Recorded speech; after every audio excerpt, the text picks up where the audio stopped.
Assalamualaikum warahmatullahi wabarakatuh. Perkenalkan, nama saya Rizky Mubarok, NIM B1B1222086, Prodi Ilmu Pemerintahan Fakultas Hukum. Saya ingin menyampaikan tugas ulangan tengah semester saya dengan mata kuliah Pemerintahan Nasional dengan judul besar Teori Sistem Pemerintahan Negara. Di dalam teori sistem pemerintahan negara terdapat 6 teori, yaitu teori pertama, teori pemisahan kekuasaan, teori yang kedua, teori demokrasi, yang ketiga, teori negara berdasarkan atas hukum, yang keempat, teori negara berkonstitusional, yang kelima, ajaran negara kesejahteraan, dan yang terakhir, yang keenam, ajaran sistem pemerintah. Teori yang pertama, teori pemisahan kekuasaan. Latar teori pemisahan kekuasaan.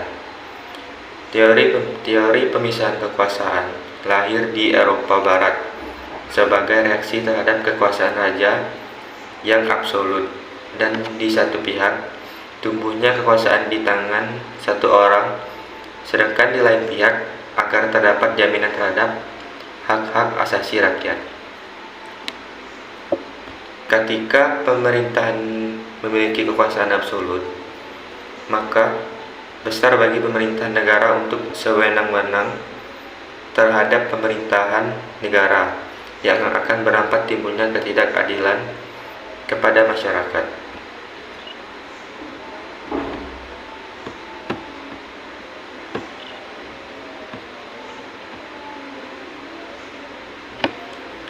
Tokoh teori pemisahan kekuasaan.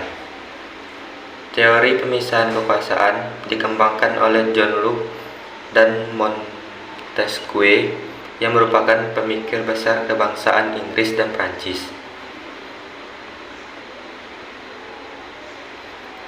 Selanjutnya, pendapat John Locke tentang teori pemisahan kekuasaan.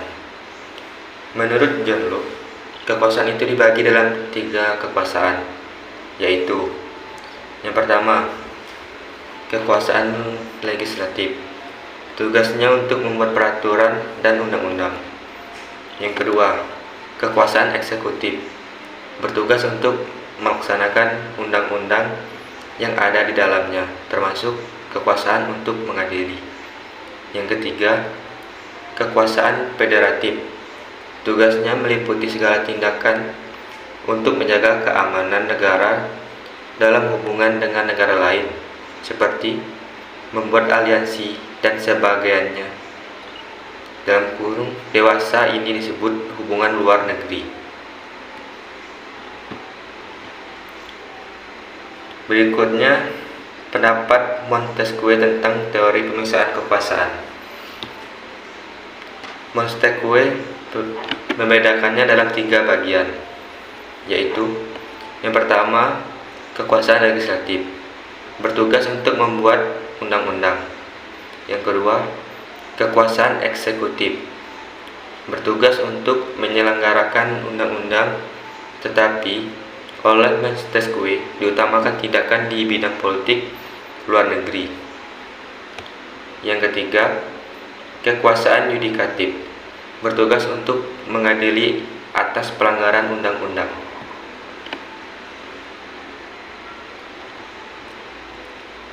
Dari 2 pendapat ini, ada perbedaan pemikiran antara John Locke dengan Montesquieu.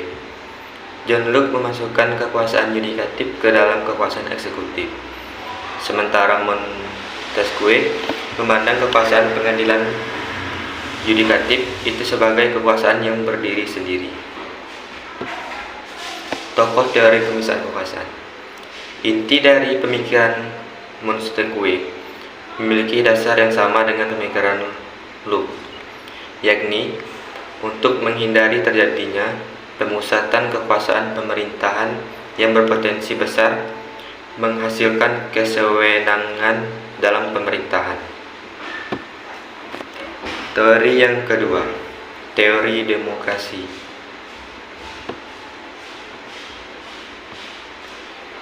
Latar belakang teori demokrasi. Demokrasi berasal dari bahasa Yunani, yaitu demos, yaitu yang berarti rakyat, dan kratein atau kratos yang berarti kekuasaan.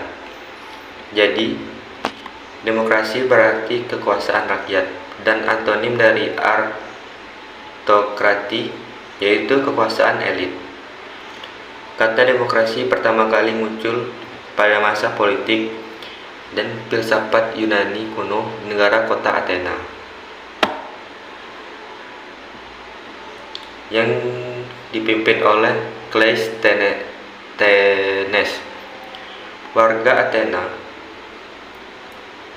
Warga Athena mendirikan negara yang umum dianggap sebagai negara demokrasi.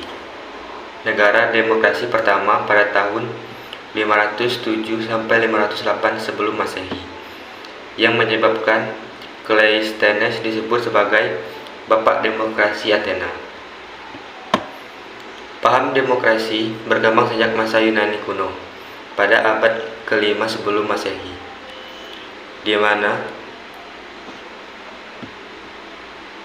di mana demokrasi yang dilaksanakan berupa demokrasi langsung. Akan tetapi, demokrasi ini hanya berlaku bagi penduduk asli, tidak pada pendatang dan budak. Gagasan ini perlahan menghilang saat Eropa mengalami masa abad pertengahan. Berikutnya, pada tahun 1215 Masehi, demokrasi kembali muncul di Piagam Magna Carta, di mana piagam tersebut memuat bahwa Raja John mengakui dan menjamin hak-hak khusus bawahannya, serta terdapat dua prinsip. Dua prinsip itu yaitu, yang pertama, adanya pembatasan kekuasaan raja, dan yang kedua, hak asasi manusia lebih penting daripada kedaulatan raja.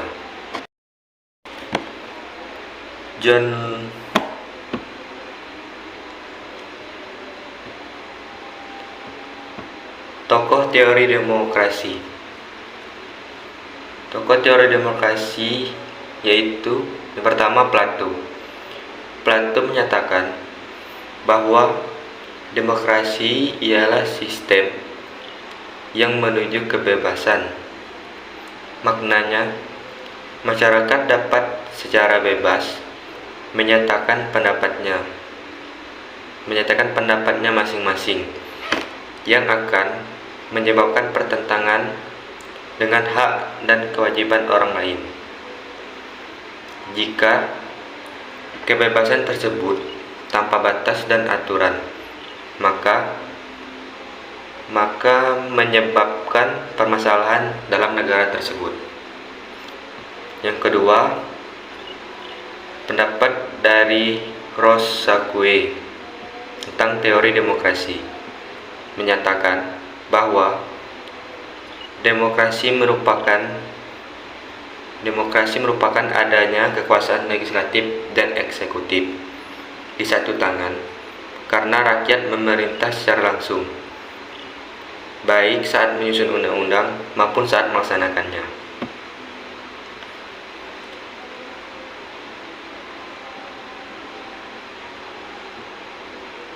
Yang ketiga,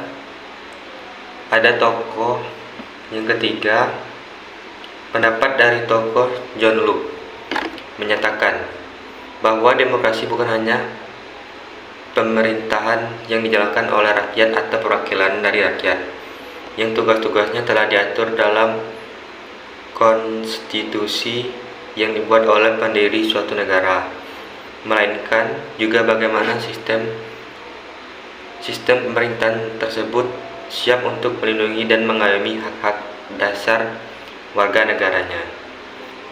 Dan pendapat dari tokoh yang terakhir yaitu John Stuart Mill menyatakan bahwa jika masyarakat demokrasi mengikuti prinsip kebebasan, maka institusi politik dan sosialnya dapat memenuhi perannya dalam membentuk karakter nasional sehingga warga negaranya dapat mewujudkan kepentingan permanen rakyat sebagai makhluk progresif. Selanjutnya teori yang ketiga, teori negara berdasarkan atas hukum. Latar teori negara berdasarkan atas hukum. Tipe negara hukum terbagi dua, yaitu Rechtsstaat yang populer di Eropa sejak abad ke-19 yang bertumpu pada civil law system yang berkarakter administratif yang lahir dari suatu perjuangan menentang absolutisme sehingga bersifat revolusioner. Yang kedua, rule of law, populer di Inggris melalui tulisan Albert Finney DC yang berjudul Introduction to the Study of Law of the Constitution pada tahun 1885, bertumpu pada sistem hukum Anglo-Sakon common law system yang berkarakter judicial. Selanjutnya, Rechtsstaat lahir akibat adanya perjuangan revolusioner penjajahan, sedangkan rule of law lahir akibat perjuangan dari sisi akademik di Inggris. Konsep negara hukum Rechtsstaat. 1. Perlindungan hak asasi manusia. Yang kedua, pembagian kekuasaan. Yang ketiga, pemerintahan berdasarkan undang-undang. Yang keempat, peradilan tata usaha negara. Selanjutnya, konsep negara hukum, the rule of law. Yang pertama, supremacy of law, yaitu supremasi hukum. Yang kedua, equality before the law, yaitu kesamaan di depan hukum. Dan konsep terakhir yaitu yang ketiga, dua process of law, yaitu proses hukum yang semestinya. Hakikatnya, kedua-duanya bertujuan untuk memberikan perlindungan hukum terhadap rakyat melalui pembatasan kekuasaan pemerintah oleh hukum. Pada perkembangannya, konsep negara hukum mengalami permusuhan yang berbeda-beda. Hal ini dikarenakan pemikiran dan konsepsi manusia mengenai negara hukum lahir dan berkembang dalam suatu kesejarahan. Konsep negara hukum sebagai konsep universal, akan tetapi dalam praktiknya memiliki karakteristik yang beragam akibat adanya pengaruh-pengaruh situasi kesejarahan yang diikuti oleh pengaruh falsafah bangsa, ideologi negara, dan lainnya. Selanjutnya, tokoh teori negara berdasarkan asas hukum. Montesquieu dikenal sebagai seorang filsuf dan politikus yang berkebangsaan Prancis. Teori yang terkenal dari pemikirannya yaitu teori pembagian kekuasaan. Pada teori ini, kekuasaan dibagi menjadi tiga, yaitu eksekutif, legislatif, dan yudikatif. Tujuan dari pembagian kekuasaan ini adalah agar tidak terjadi tindakan sewenang-wenang pemerintahan. Yang kedua, Thomas Hobbes menyatakan bahwa sebelum negari didirikan, manusia hidup dalam keadaan pramasyarakat yang dalam literatur filsafat disebut keadaan alamiah. Setiap individu bagi individu lain merupakan ancaman potensial dan karena itu dimusuhi. Manusia itu selalu hidup dalam ketakutan, yaitu takut akan diserang oleh manusia lainnya yang lebih kuat keadaan jasmaninya, sehingga mereka dibentuk sehingga mereka membentuk negara untuk melindungi diri mereka sendiri. John Locke menyatakan bahwa dasar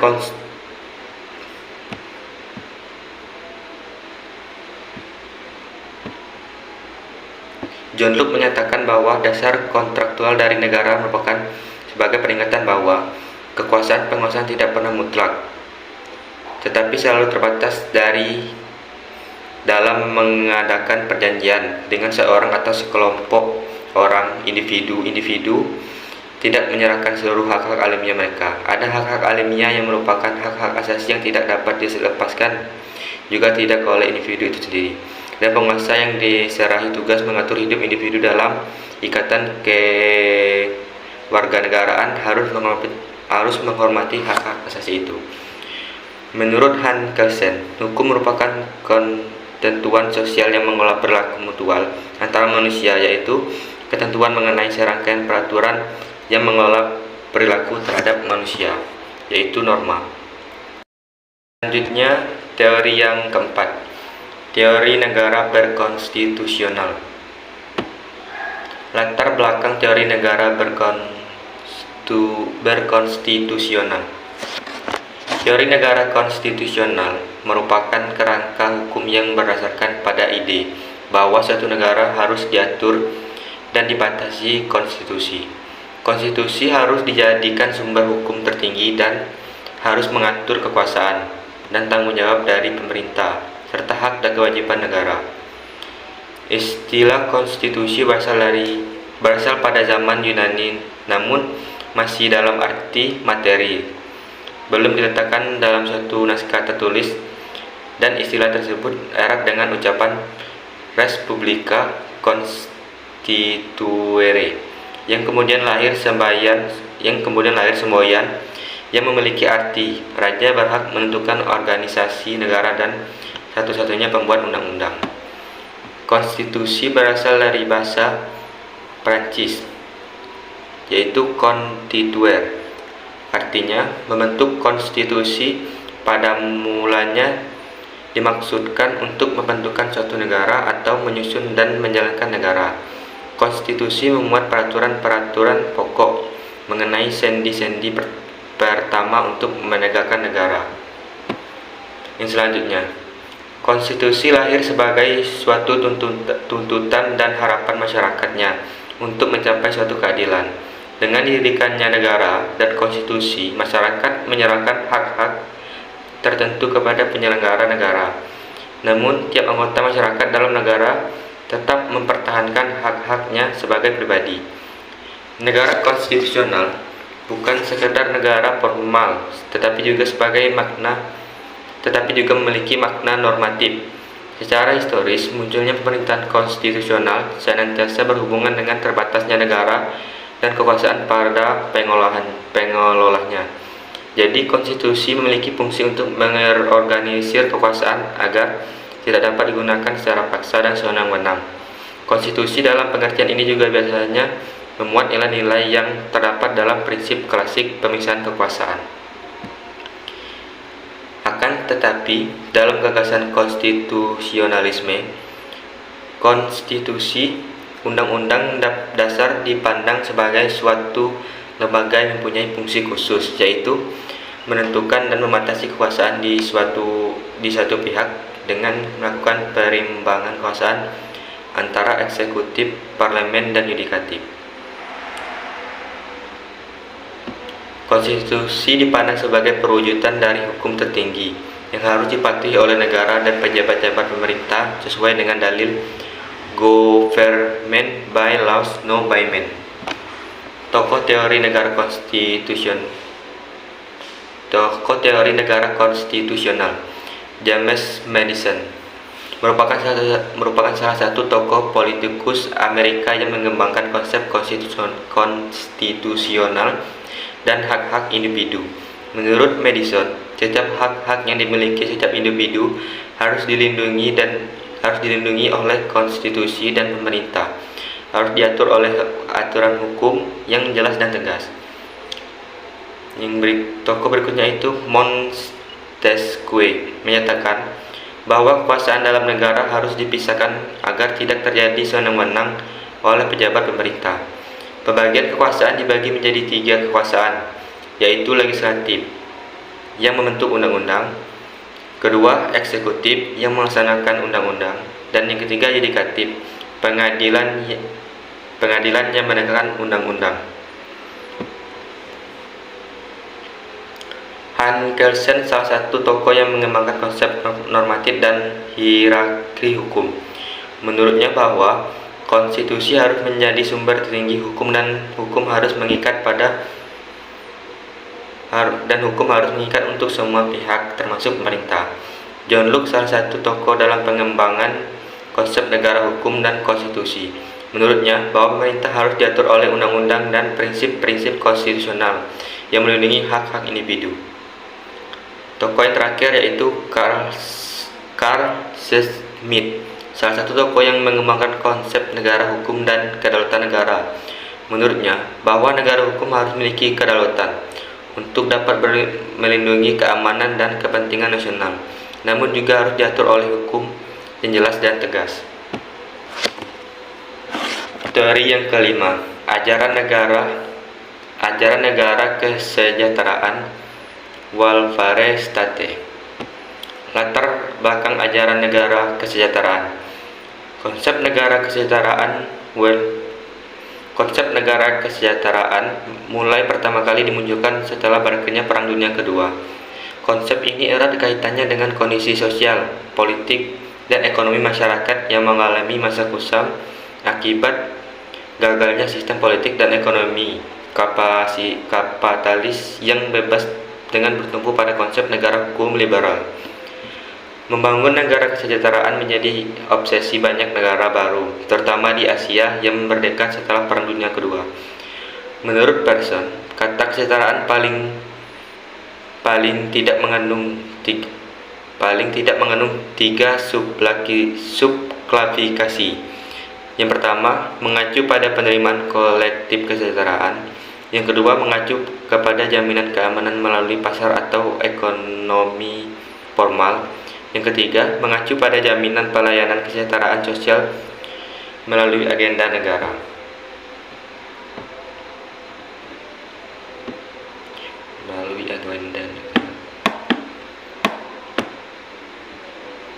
Berikutnya, dengan demikian, negara kesejahteraan merujuk pada sebuah model pembangunan yang difokuskan pada peningkatan kesejahteraan masyarakat melalui pemberian peran yang lebih penting kepada negara dalam memberikan pelayanan sosial kepada warganya.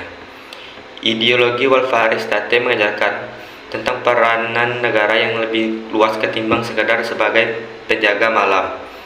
Yang oleh Utrecht dikatakan bahwa lapangan pekerjaan pemerintah suatu negara hukum modern sangat luas, yaitu bertugas menjaga keamanan dalam arti kata yang seluas-luasnya, yakni keamanan sosial di negara di segala bidang dalam kemasyarakatan dalam suatu welfare state. Terlepas dari ideologinya, setiap negara menjalankan minimum fungsi mutlak. Yang pertama, melaksanakan penertiban guna mencapai tujuan bersama dan mencegah konflik antar negara, mengusahakan kesejahteraan dan kemakmuran rakyat. Yang ketiga, pertahanan guna menjaga pertahanan negara dari serangan luar. Dan yang keempat, menegakkan keadilan melalui badan-badan peradilan.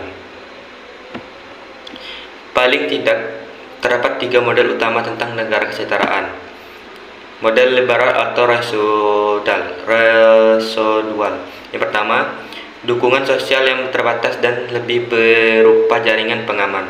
Yang kedua, upaya negara yang lebih besar dipusatkan untuk pembiayaan warga dalam ketenaga kerjaan. Yang ketiga, mengembangkan industri dan perdagangan. Yang kedua, model konservatif. Yang pertama, merancang skema yang dikelola negara. Yang kedua, bukan satu-satunya pelaksanaan dalam organisasi. Yang ketiga, biaya pajak tinggi guna pembiayaan kebutuhan warga. Dan yang keempat, arah pembiayaan warga negara sakit baik secara sosial maupun fisik. Model yang ketiga yaitu sosial demokratis. Yang pertama, pajak digunakan untuk skema kesejahteraan. Yang kedua, skema kesejahteraan mencakup layanan standar tinggi dan akses yang mudah. Kebijakan diarahkan kepada integrasi industri.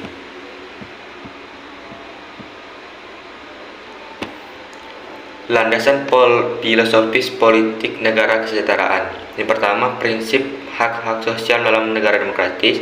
Yang kedua, prinsip welfare right. Yang ketiga, prinsip kesejahteraan kesempatan bagi warga negara. Dan yang keempat, prinsip keseimbangan otoritas publik dan ekonomi dan efisiensi ekonomi. Tokoh ajaran negara kesejahteraan. Yang pertama, Jeremy Bentham. Menurutnya, pemerintah selalu wakil negara untuk menciptakan kebijakan yang membuat banyak orang bahagia. Rumusan sederhana yang dicetuskan oleh Bentham yakni sesuatu yang bisa membuat orang bahagia itu baik, sebaliknya sesuatu yang membuat orang sakit itu buruk. Tokoh yang kedua, Otto von Bismarck. Menurut Anthony Groggio, 12 merupakan sang kreator administrasi penjaminan sosial. Gagasan Bismarck tersebut muncul justru pada saat tiran Jerman mengakui rakyatnya sebagai suatu organisasi masyarakat kolektif.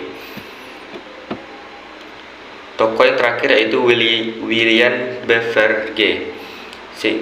Ia menyatakan sehingga berdiri British National Health Service di Jerman yang terkenal dengan terminologi Wohlfahrtstaat. Beveridge terkenal dengan Beveridge Report, suatu laporannya pada November tahun 1942 mengenai Social Insurance and Allied Service, yaitu sistem asuransi sosial komparatif di Inggris untuk memerangi 5 hal yang disebut The Five Giant Evil, yaitu one yang berarti kekurangan, squalor yang berarti kemerawatan, ignorance yang berarti kebodohan, disease yang berarti penyakit, dan idleness yang berarti kemasan. Tahun 1948, rekomendasi Beveridge mulai diimplementasikan dengan nama British National Health Service. Berikutnya teori yang terakhir.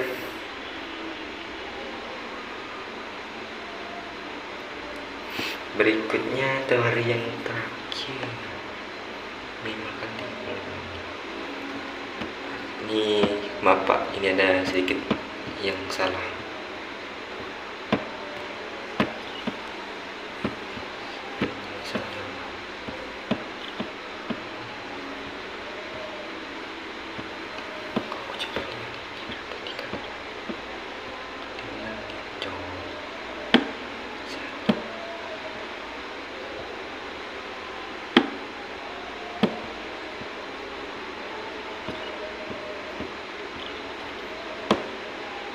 Mohon maaf Pak, ini ada sedikit kesalahan. Ininya tadi itu Pak, salah hapus.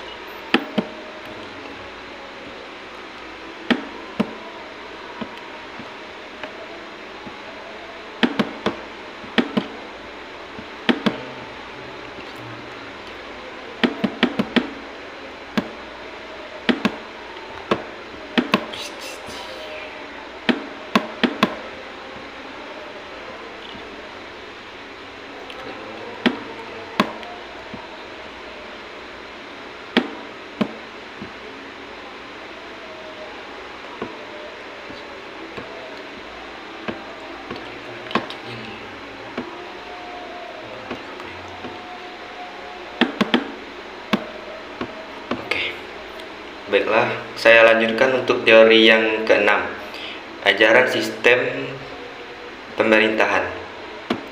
Latar belakang ajaran sistem pemerintahan. Secara umum, sistem pemerintahan dapat didefinisikan sebagai sebuah sistem yang ada di suatu negara, yang tersusun dari berbagai jenis elemen, yang dimana setiap elemen memiliki kegunaan masing-masing, yang akan membentuk sistem tersebut menjadi suatu kesatuan dan menjadi suatu susunan yang padat. Terbentuknya istilah sistem pemerintahan sendiri adalah tersusun dari dua suku kata. Dua suku kata tersebut adalah kata sistem dan kata pemerintahan. Kata sistem sendiri dapat diartikan sebagai tatanan susunan struktur serta suatu jaringan yang memiliki keterikatan fungsional di seluruh bagian dari sistem tersebut. Sedangkan untuk kata pemerintahan memiliki arti tindakan berkuasa atau memerintah yang umumnya dilakukan oleh tokoh-tokoh yang menjabat di badan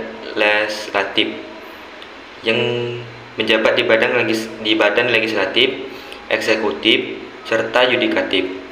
Di sistem negara tersebut, tindakan tersebut dilakukan guna mencapai suatu tujuan, yaitu untuk menjalankan negara tersebut.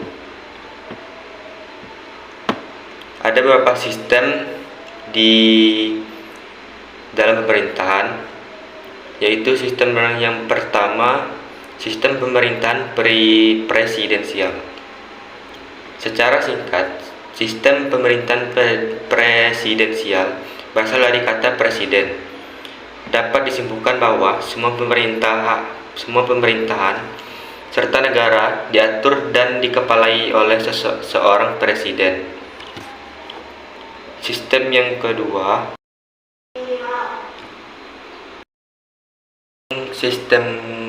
yang ada di dalam pemerintahan yaitu sistem pemerintahan parlementer. Dalam sistem pemerintahan parlementer, suatu negara memiliki dua pemimpin, yaitu presiden dan perdana menteri. Sistem yang ketiga yaitu pemerintahan komunis.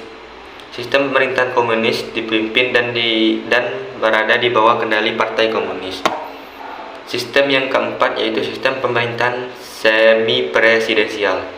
Sistem pemerintahan semi presidensial ini adalah bentuk dari gabungan antara sistem pemerintahan presidensial dan sistem pemerintahan parlementer. Yang kelima, sistem pemerintahan liberal. Sistem pemerintahan liberal menjadikan kebebasan dari rakyat mereka sebagai landasan dalam bernegara, serta menjadi dasar dari penempatan kebijakan serta aturan yang berlaku di negara tersebut. Yang keenam, sistem pemerintahan demokrasi liberal. Sistem pemerintahan demokrasi liberal atau yang biasa disebut dengan demokrasi konstitusional ini memiliki sistem politik yang menganut paham kebebasan individu. Tokoh ajaran sistem pemerintahan. Tokoh yang pertama adalah Charles Edward, adalah seorang akademisi Amerika yang belajar ekonomi di University of Chicago dan merupakan Sterling Professor Emeritus Ilmu Politik dan Ekonomi di Universitas Yale. Tokoh yang kedua, Maximilian Weber. Maximilian Weber adalah seorang ahli politik, ekonomi, geografi, dan sosiologi dari Jerman yang dianggap sebagai salah satu pendiri awal dari ilmu sosiologi dan administrasi negara modern. Tokoh yang ketiga adalah David Easton, merupakan pengembangan teori sistem politik. Menurutnya, sistem politik merupakan interaksi dari totalitas perilaku sosial melalui nilai-nilai yang disebarkan oleh suatu masyarakat, di mana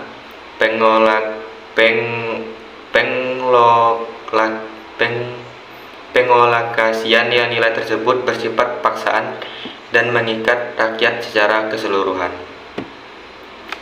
Baiklah, itu saja yang dapat saya sampaikan tentang teori-teori yang ada di dalam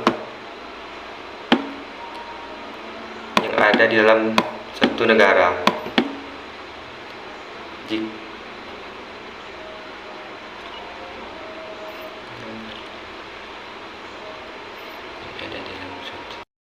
Baiklah, sekian dari saya untuk penyampaian materi dengan judul besar Sistem Pemerintahan di Negara. Kurang lebihnya saya mohon maaf jika ada salah kata, mohon dimaafkan. Saya akhiri, wassalamualaikum warahmatullahi wabarakatuh.